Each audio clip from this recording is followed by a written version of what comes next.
The spiral tool has been a requested feature in Affinity Designer for years. Well, with version 2.3, it's finally here. So let's check it out.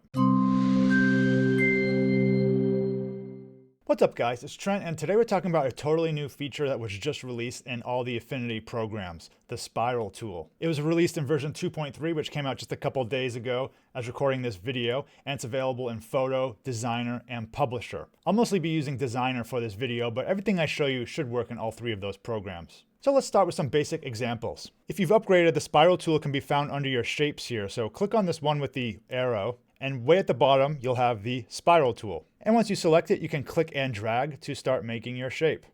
Now there are several different options up here, including the style. I'll start with linear to explain what these features mean, and then the other ones have mostly the same options, but I'll point out some differences. So first we have this option that kind of looks like a square spiral here, and if you click on it, you can see that we actually have the option to make the lines straight in our spiral. I'll turn that off and go back to our curved ones. We also have the option to mirror the spiral here, so this is clockwise. If I click the other one, it'll go counterclockwise. So you can see now the spiral is going the other way. And then we have this concept of turns. So turns is how many loops there will be. So I'll toggle this.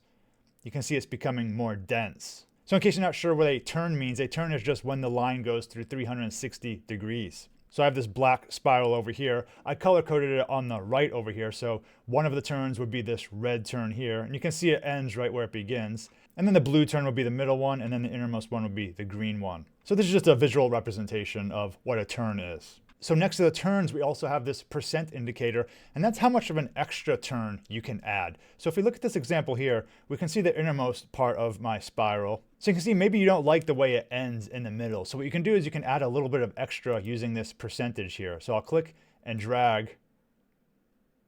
So maybe I just want it to end on the bottom part. So I'll tweak it here. And I just have the bottom part ending. Maybe I want it to go up again. So I can adjust that extra percentage.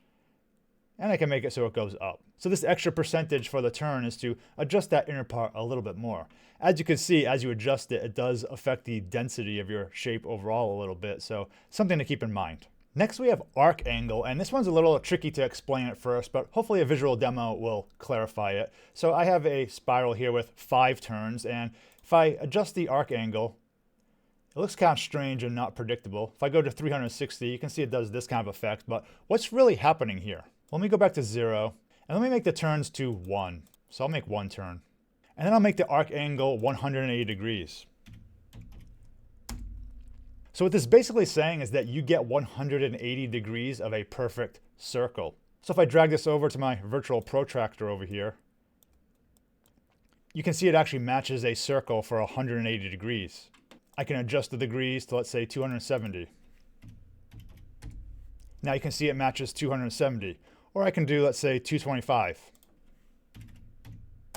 So it completed the circle until 225 degrees. So this is a way you can create an arc that's a certain degree length. Now, of course, as you can see, there's this extra bit on the end. So one way to get rid of that is you can actually go to Layer, Convert to Curves, and then I could just delete these last 2 dots.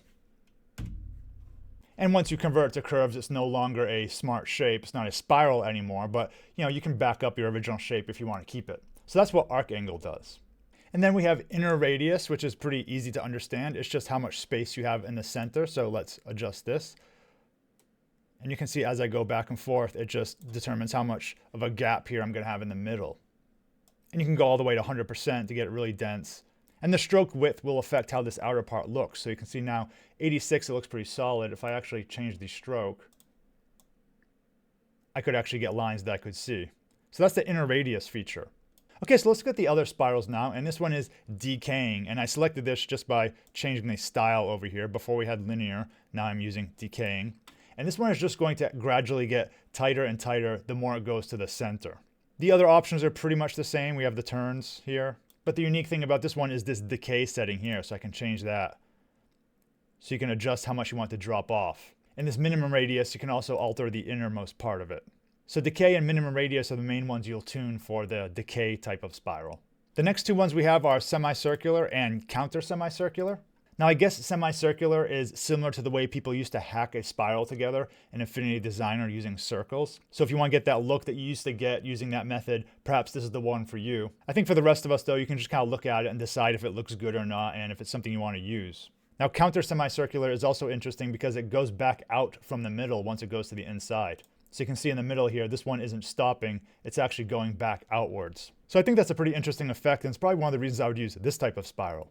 Next we have the Fibonacci one, and this is going to give us that golden ratio type of spiral. So let's draw it here. So you can see the way it looks here. So let's take a closer look at this one and see if it actually works. Here I have a Fibonacci pattern here, and you can see we have two 1 unit squares in the middle. Then we have 2 by 2 square, 3 by 3, and of course, 2 plus 3 is 5, 5 plus 8 is 13, and 8 plus 13 is 21. So this is kind of the Fibonacci sequence. So let's see if it works. If I click on the top right part of this white square here in the middle, I'll drag out, I'll hold control to reverse the curve, and you can see it matches the squares there.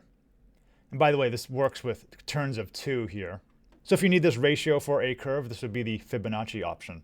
Next we have plotted, and this one is really about these kind of straight line shapes here.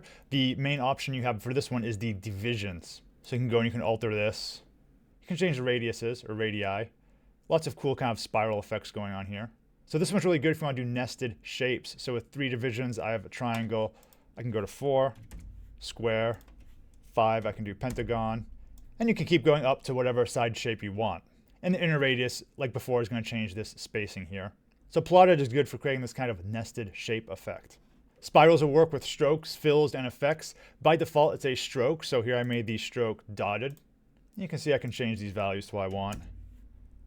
This red one here I set the fill color to, so if I change the fill, you can see that part is changing.